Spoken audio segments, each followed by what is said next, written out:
Course sun exposure की अपनी importance है, लेकिन फेस के ऊपर या थोड़े कुछ लगा लेने से इतना नहीं होती विटामिन डी डेफिशिएंसी। हमारी रेस के अंदर वैसे ही विटामिन डी डेफिशिएंसी जो है वो काफी कॉमन है, तो जाहिर बात है जितना अरसा गुजरता जाएगा उतनी वो जो चेंजेस है हमारी स्किन पे वो तो आती जाएंगी ना। तो जितना अर्ली करेंगे ऑफ कोर्स उसका उतना ही बेनिफिट ज्यादा होगा। साथ में मॉइस्चराइजर्स भी जो है वो भी एंटी एजिंग होते हैं, तो इट्स नॉट लाइक कि हर केमिकल जो है वो कार्सिनोजेनिक है, ठीक है।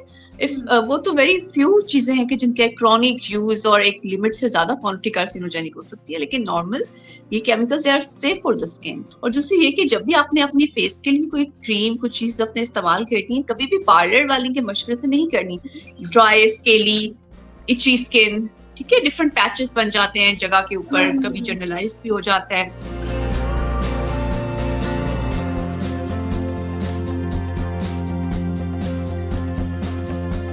Hello, Assalamualaikum everyone. Welcome to Women's Lounge with Shiza and Naima.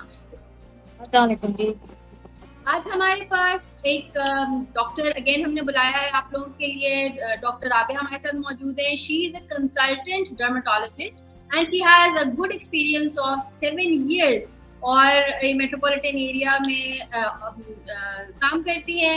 And basically the idea is कि she is very hands on with skin regime, skin care, skin का जो हमारा पूरा एक शोबा है उसके अंदर। So welcome Dr. Rabia, क्या हाल है आपका? Assalamu alaikum. Thank you so much for inviting me here. I'm very fine. Welcome Dr. Rabia. Thank you. Welcome. अच्छा, आपसे थोड़ा सा स्टार्ट करते हैं। बेसिकली द आइडिया इज कि आपको पता है कि गर्मियाँ हैं, हम थोड़ा सा गर्म एरिया के लोग हैं यहाँ पर, और बहुत ज्यादा हमारे पास इनके काफी सवेयर प्रॉब्लम्स हो जाते हैं इन सेंस ऑफ डैंड्रफ बहुत एक प्रेवलेंट किस्म का हमारा इशू है, एक्नी होना बहुत ज्यादा है। So what is the advice कि हम आपको क्यों लगता है इतना ज्यादा क्यों है ये, और इसके बारे में क्या करने की जरूरत है? अच्छा, अगर अब सीजन के हवाले से बात करें, सबसे पहले तो अभी क्योंकि समर्स है और आगे मजीद गर्मी आ रही है ज्यादा से ज्यादा, तो सबसे पहले तो इम्पोर्टेंट ये होता है कि स्किन केयर के लिए कि हम अपनी हाइड्रेशन को इम्प्रूव करें, ज्यादा से ज्यादा पानी वाटर इनटेक करें, जिसकी वजह से हमारी वो ऑफ कोर्स स्वेटिंग की वजह से पानी लूज हो रहा होता है, स्किन हमारी फ्रेश नहीं लगती। तो जितना ज्यादा वाटर इनटेक होगा वो सबसे पहले हमें मतलब सबसे इम्पोर्टेंट चीज ये है, ठीक है। सेकेंड है सन प्रोटेक्शन।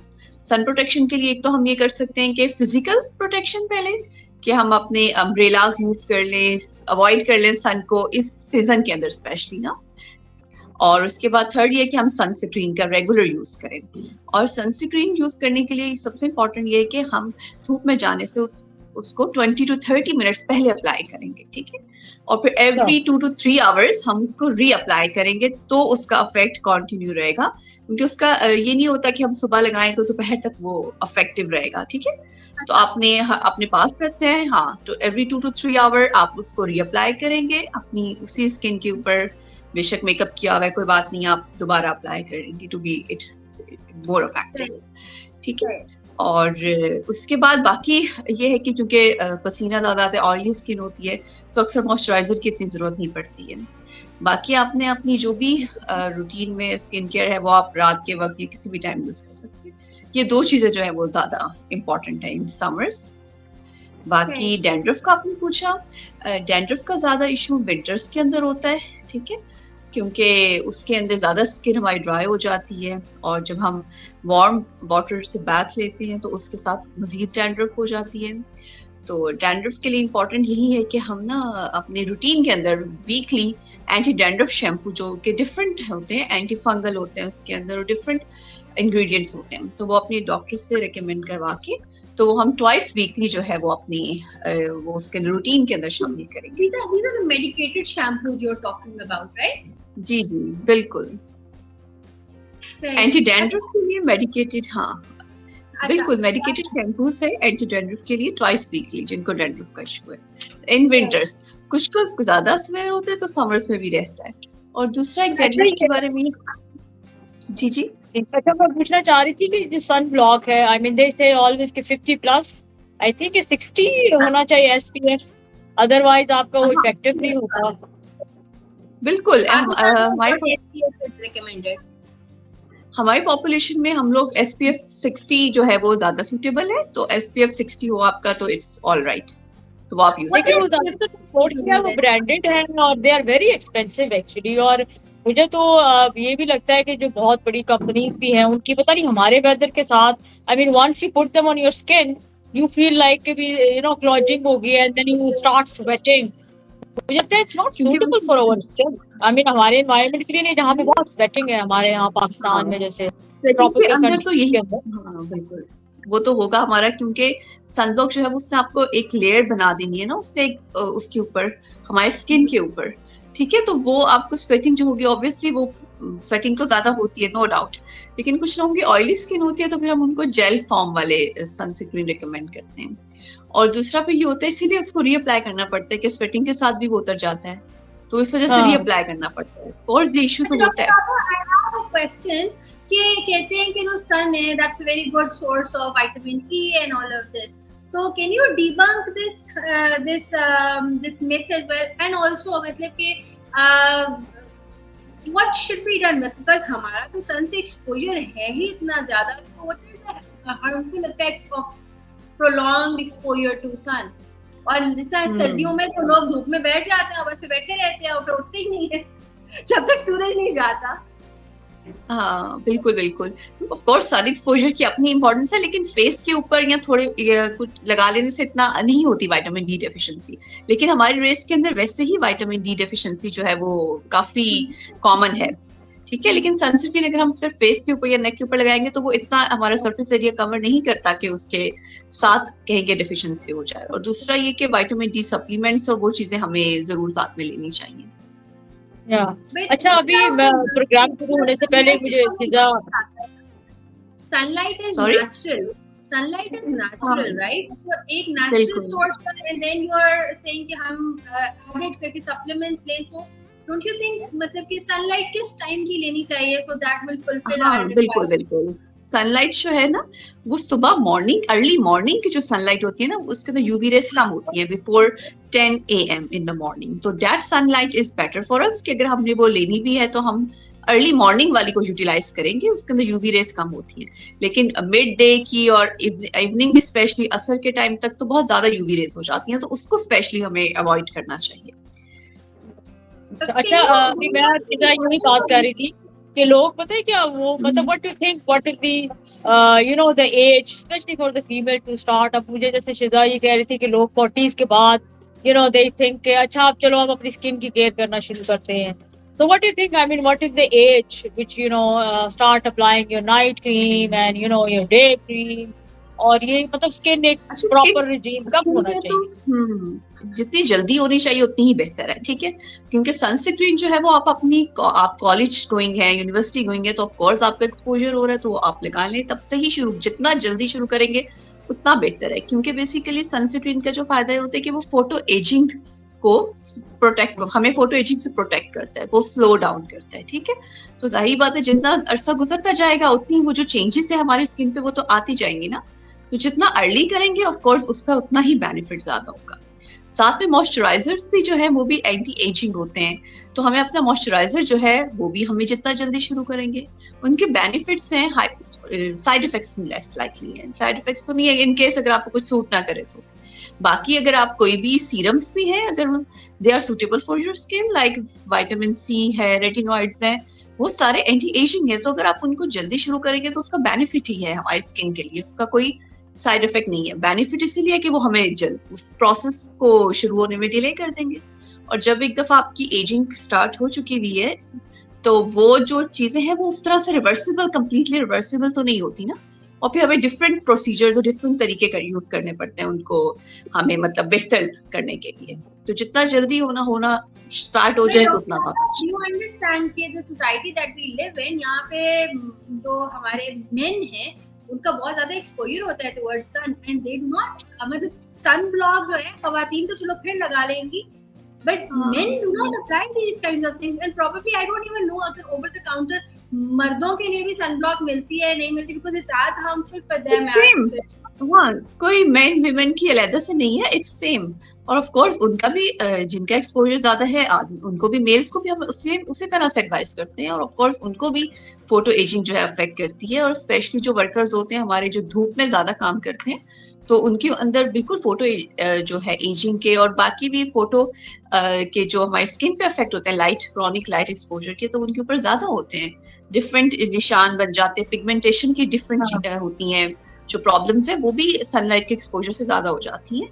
तो लेकिन कुछ इंटरेस्टेड नहीं है, कुछ तो कोई बॉदर नहीं करती, तो वो जाहिर बात है उनकी अपनी चॉइस है, लेकिन ऑफ कोर्स इनके बेनिफिट ही है, कोई इस तरह से नुकसान नहीं है। मतलब देखिए ना, आपको पता है कि हमारे इंडस्ट्री में मतलब नॉट द इंडस्ट्री, हमारी सोसाइटी के अंदर sorry there is this idea कि केमिकल कम से कम लगाओ, मतलब साबुन से मुंह धो लो वो बेहतर है, बजाय इसकी के यू नो अपने मुंह के ऊपर आप केमिकल लगा रहे हो, बेशक सन ब्लॉक की सूरत में लगा रहे हो, मतलब नहीं, इट डिपेंड्स ना, सन ब्लॉक के किसी को केमिकल से एलर्जी है ऑफ कोर्स तो वो उसके लिए डेंजरस होगा, अदरवाइज उसको अगर उसका केमिकल कुछ भी नहीं कह रहा तो इट्स नॉट लाइक कि हर केमिकल जो है वो कार्सिनोजेनिक है, ठीक है।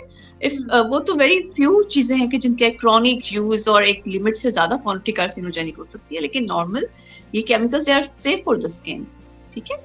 तो उनका ऐसा कोई साइड इफेक्ट नहीं है अनलेस उसके किसी कंपोनेंट से किसी स्पेसिफिक पर्सन को कोई एलर्जी ना हो, तो ऑफ कोर्स फिर उसके लिए वो कर सकते हैं, लेकिन हाँ। अच्छा, अब एक टॉपिक है, मतलब एक चीज है जो हमारी सोसाइटी में, हमारे एड्स में, हमारी हर चीज में है कि जी फेयरनेस, यू नो, एंड हमारा जो पूरा पाकिस्तान पागल हो जाता है। अब तो शुक्र है आपको पता है फेयर एंड ग्लो, और कुछ ब्रांड्स ने नाम भी चेंज किए, वरना तो ये कहते थे कि if you have a fair skin then you are a very कामयाब सक्सेसफुल वुमन।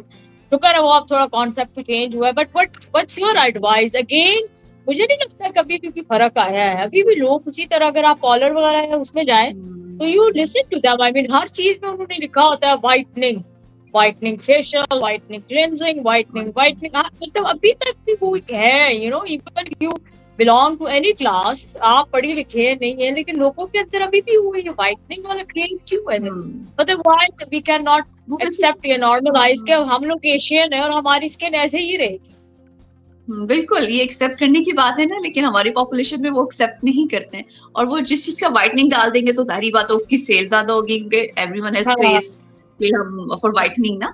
लेकिन ऑफ कोर्स एक्सेप्ट करना चाहिए इस चीज को, जो हमारा स्किन कलर है। असल बात तो ये होती है कि आपकी सेहत ठीक हो, जिसकी वजह से आपकी स्किन भी हेल्दी रहती है, ग्लो करती है, और जाहिर बात है वाइटनिंग तो एक नेचुरल बात है, जिसकी स्किन वाइट है किसी की नहीं है, और ये हमारी पॉपुलेशन में तो मोस्टली जो है वो कॉम्प्लेक्शन जो है वो ब्राउनिश टोन के अंदर ही है, तो जाहिर बात एक्सेप्टेंस की बात है, लेकिन हमारी सोसाइटी ने सारी अभी तक एक्सेप्ट नहीं किया इस चीज को। पहले की निस्बत थोड़ी सी सिचुएशन बेहतर हो रही है, लेकिन स्टिल लोगों का माइंडसेट वही है। रिसेंटली एड कैंपेन जो चल रही है उनमें यही होता है कि यू नो इसमें डेंजरस केमिकल्स यूज हो रहे हैं, इसके अंदर जो वाइटनिंग वाली स्पेशली होता है, cancerous to skin and so on. बिल्कुल जो वाइटनिंग क्रीम्स होती है मार्केट के अंदर, स्पेशली जो उनकी कमर्शियल्स भी बहुत ज्यादा हैं, काफी ट्रेंड है उनको यूज करने का, and they are very cheap mostly, तो इसलिए वो बहुत इजीली अवेलेबल हैं और लोग बहुत ज्यादा यूज करते हैं, मिस यूज करते हैं उसका। तो बिल्कुल उनके अंदर जो इंग्रेडिएंट, अच्छा आपके पास जो लोग आते हैं वो ज्यादातर ये कहती होंगे कि हमें कुछ ऐसा स्किन पील बताएं कि हम फॉरएवर। हाँ वो आते हैं, लेकिन वो मोस्टली तब आते हैं, वो अक्सर लगा के आते हैं, मतलब कुछ अर्से से यूज कर चुके होते हैं ये जो मार्केट में अवेलेबल है वाइटनिंग क्रीम्स, इसकी वजह से उनकी स्किन की ऑलरेडी बहुत डैमेज हो चुकी होती है, क्योंकि इनके अंदर स्टीरॉइड्स होते हैं, मर्करी होता है, इसके अलावा अक्सर के अंदर हाइड्रोकिनोन होता है जो कि ज्यादा क्वांटिटी के अंदर होता है। फिर इन सब चीजों के प्रोलॉन्ग यूज के साथ उनकी जो स्किन है वो सेंसिटिव हो जाती है, रेडनेस हो जाती है, आप कह सकते हैं जो हमारी स्किन की ब्लड वेसल्स हैं वो ज्यादा प्रोमिनेंट हो जाती हैं, तो वो फिर जब धूप में जाती हैं तो उनको बहुत उससे एलर्जी होना शुरू हो जाती है, और उनकी ओवरऑल ही स्किन सेंसिटिव और थिन हो जाती है, मतलब उनके काफी एक लाइफ लॉन्ग उनको प्रॉब्लम जो है वो डेवलप हो जाती है इन क्रीम्स के इस्तेमाल से, और इवन पिगमेंटेशन भी ज्यादा हो जाती है। और आपको ब्राइडल जो ब्राइडल वाले उनको भी सैलून वाले ब्राइडल्स जो है उनको भी देते हैं कि जी आप start using this from 1 month 2 months so your skin will become white. बल्कि वो एसिड भी जो है हियरलिक एसिड है, क्या है वो मुझे उसका पता नहीं है, मतलब वो I think you they give you that also कि भी हाँ कि पता नहीं वो भी यूज करो, और ये सारा आपको ना you know that will get ready your skin पूरी, बल्कि पूरी बॉडी पॉलिशर, यू नो। मैं तो उसमें देख रही थी लिखा होता है कि वाइटनिंग बॉडी, यानी आप अपनी पूरी बॉडी को भी कर सकते हैं वाइट। हाँ, वो जो व्हाइटनिंग पॉलिशर और ये एक दो दफा इस्तेमाल करने की चीजें, इससे कोई सिर्फ एक क्लिनजिंग हो सकती है, कुछ व्हाइटनिंग इफेक्ट नहीं आता इनसे, जो एक 1 टाइम 2 टाइम यूज की ये पार्लर्स ऑफर करते हैं। और दूसरी ये कि जब भी आपने अपनी फेस के लिए कोई क्रीम कुछ चीज अपने इस्तेमाल करनी है, कभी भी पार्लर वाले के मशवरे से नहीं करनी, क्योंकि वो मोस्टली स्टीरॉइड ही होता है, क्योंकि उनको खुद सारी बात अवेयरनेस नहीं है होती इस बारे में कि कौन सी चीज फेस पे लगानी है कौन सी नहीं लगानी। तो वो कोई स्टीरॉइड वाली क्रीम मोस्टली दे देते हैं, क्योंकि एकदम से स्टीरॉइड एक मैजिक करता है और उसके साइड इफेक्ट्स कुछ अरसे के बाद होते हैं। इवन हेयर ग्रोथ, हर्सुटिज्म बहुत ज्यादा हो जाती है फेस के ऊपर, जो क्रीम्स व्हाइटनिंग क्रीम्स जिनके अंदर स्टीरॉइड होता है। तो वो अपनी कभी भी किसी पार्लर वाली के मशवरे से कोई भी क्रीम अपने फेस पे स्टार्ट नहीं करनी है। अच्छा, ठीक है, वो प्रोडक्ट चला हुआ है नाइसिनामाइड के नाम से, बेसिकली हाँ। वो पोर्स को छोटा कर देता है, जो आपके स्किन पोर्स हैं, so on. So do you want to talk about that baby कि वो हाँ नहीं, niacinamide is a good product, niacinamide is a good product, और उससे वो एक्नी के लिए भी बल्कि बहुत अच्छा है, और वो पिगमेंटेशन के लिए भी अच्छा है। ठीक है, पोर्स भी बिल्कुल जाहिर बात है वो उसको श्रिंक करता है, तो it's a good and safe product. लेकिन मेन इंपॉर्टेंट बात यही है कि वो आप किस कंपनी की यूज कर रहे हैं, क्योंकि इतने ज्यादा नाइसिनामाइड सीरम्स अवेलेबल है, और स्पेशली जब आप एक अननोन जगह से ऑनलाइन ऑर्डर करते हैं तो वो फिर यू नेवर नो कि उनकी क्वालिटी कैसी है, और अक्सर के अंदर ये भी होता है कि स्टीरॉइड भी एडिड होते हैं, तो यू नेवर नो ना। तो हमेशा किसी अच्छी रिकमेंडेड कंपनी का ही आपने यूज करना है, तो ही आपके बेहतर रिजल्ट होंगे। यू टॉक्ड अबाउट एक्नी, सो आप मुझे प्लीज बिल्ड ऑन करेंगे इस पे कि एक्नी जो होती है, what are the main reasons for acne? खाने से होती हैं चीजें, कुछ स्किन के एक्सपोजर से चीजें होती हैं, what are the main causes for acne in Pakistan? अच्छा, एक्नी के जो सबसे इम्पोर्टेंट है ना, वो एक टीन एज के अंदर बेसिकली जो एक्नी स्टार्ट होती है, जो हार्मोनल चेंजेस जो होती हैं बॉडी के अंदर सडन, उसके वजह से जो एक्नी हो जाती है। मेन जो कॉज है ना, वो एक ये हार्मोनल चेंजेस की वजह से हो जाती है। ठीक है, बाकी एक्चुअली में हमारी स्किन के अंदर जो एक नॉर्मल बैक्टीरिया जो रहता है उसकी ओवर ग्रोथ हो जाती है। ठीक है, और जब आप प्यूबर्टी का टाइम होता है तो जो आपके ग्लैंड्स हैं, ऑयल प्रोड्यूसिंग ग्लैंड्स हैं, वो एनलार्ज हो जाते हैं। ठीक है, उनका नंबर ज्यादा हो जाते हैं, तो उस टाइम के ऊपर ऑयल प्रोडक्शन ज्यादा हो रही है, तो उसके अंदर बैक्टीरिया ज्यादा ग्रो कर रहा है, तो एक ये वजह एक्नी की बन जाती है। दूसरा, हमारे पॉपुलेशन में अंदर पीसीओएस बहुत कॉमन हो गए, पॉलीसिस्टिक ओवेरियन सिंड्रोम, तो उसके साथ भी हार्मोन्स ऊपर नीचे हो जाते हैं, तो उसके साथ भी एक्नी हो जाती है। तो कॉमन जो है ना कॉजेस यही है, बाकी अदरवाइज डिफरेंट पेशेंट्स के अंदर और चीजें भी हो जाती हैं, लेकिन इम्पॉर्टेंट और कॉमन जो है वो यही कॉजेस है हमारी। और दूसरा पे ये हो जाता है, कुछ मेडिसिन भी एक्नी कर सकती हैं, इवन स्टीरॉइड इंड्यूस्ड एक्नी भी होती है, जो ये व्हाइटनिंग प्रोडक्ट्स अक्सर यूज करते हैं। अगर सपोज उसमें स्टीरॉइड है या ओरल स्टीरॉइड किसी को किसी वजह से लेना पड़ गया है, तो उसके साथ भी एक्नी एकदम से एग्रेवेट कर जाती है। तो ये डिफरेंट हर एक के अंदर डिफरेंट कॉजेस हैं। And what about the foods? और अबाउट फूड्स, अच्छा फूड्स जो है वो हर पेशेंट के अंदर कोई ना कोई फूड एग्रीवेट कर सकती है। जो हाई ग्लाइसीमिक इंडेक्स होता है जिन फूड का, यानी कि जो हमारे ब्लड शुगर लेवल को एकदम से तेजी से बढ़ाती है, तो वो फूड्स जो है वो ज्यादातर एक्नी को एग्रीवेट करती है, लाइक जैसे चॉकलेट्स हैं। ठीक है, इसके अलावा अक्सर लोग कहते हैं कि ऑयली फूड से हो रही है, कैफीन कॉफी से हो रही है, तो हर एक के अंदर हर एक चीज एग्रीवेटिंग नहीं होती, जिसके अंदर कुछ चीजें हैं जो एग्रीवेट कर रही हैं, किसी के अंदर कुछ चीजें, तो वो उनको अवॉइड करना चाहिए। सही सही। और इसी तरह से हमारे पास एक बहुत इम्पोर्टेंट वो होता है eczema. Eczema is I think very very prevalent, और ये कभी भी एज में किसी भी एज में हो जाता है और खुद ही से खत्म भी हो जाता है। But what is, can you talk about that? हाँ बिल्कुल। अच्छा, एक्जिमा जो होता है ना, इसकी डिफरेंट टाइप्स होती हैं। ठीक है, जो हमारी पॉपुलेशन में जो ज्यादा कॉमन है, एक तो एटॉपिक एक्जिमा है, जो मोस्टली बचपन से ही होता है। ठीक है, विद एज वो थोड़ी उसकी टेंडेंसी कम होती जाती है।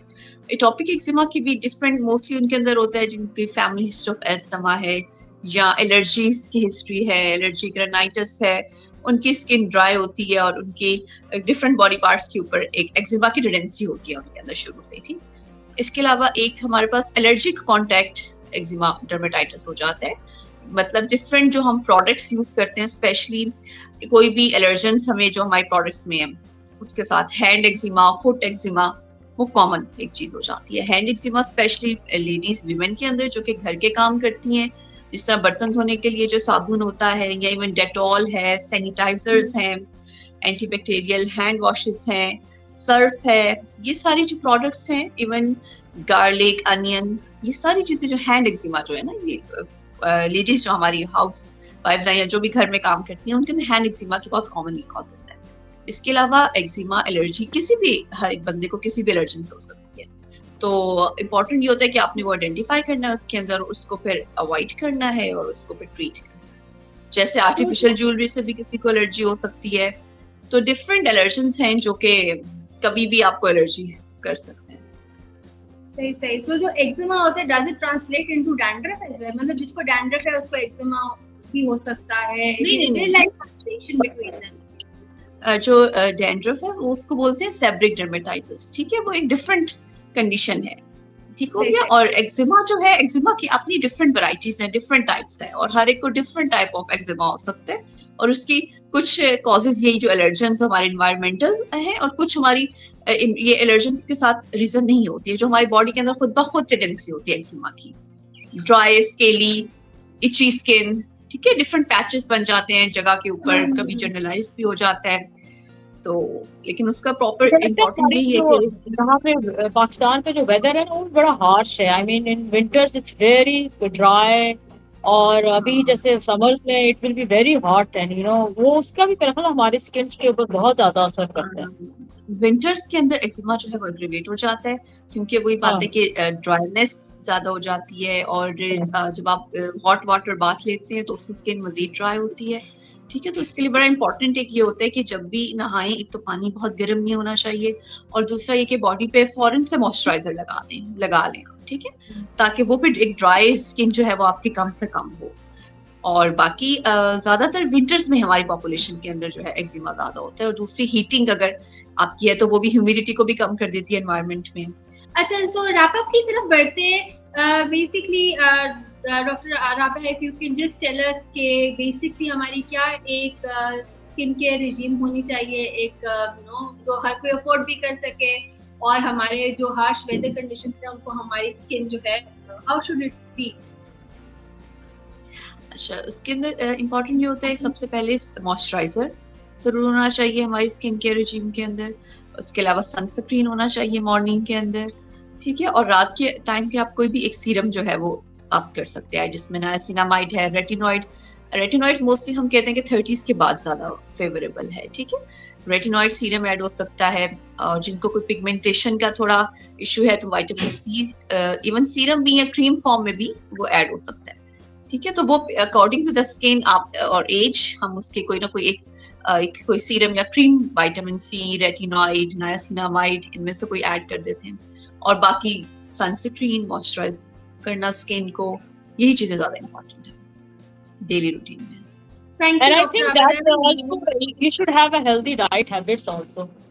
हाँ, असल चीज तो आपकी बेसिक हेल्थ है, healthy diet, water intake, basic. अगर आपको एनीमिया है, आपके आयरन डिफिशिएंसी है, तो आपकी स्किन पे आप जो भी लगाएंगे आपकी फ्रेशनेस तो नहीं आएगी ना।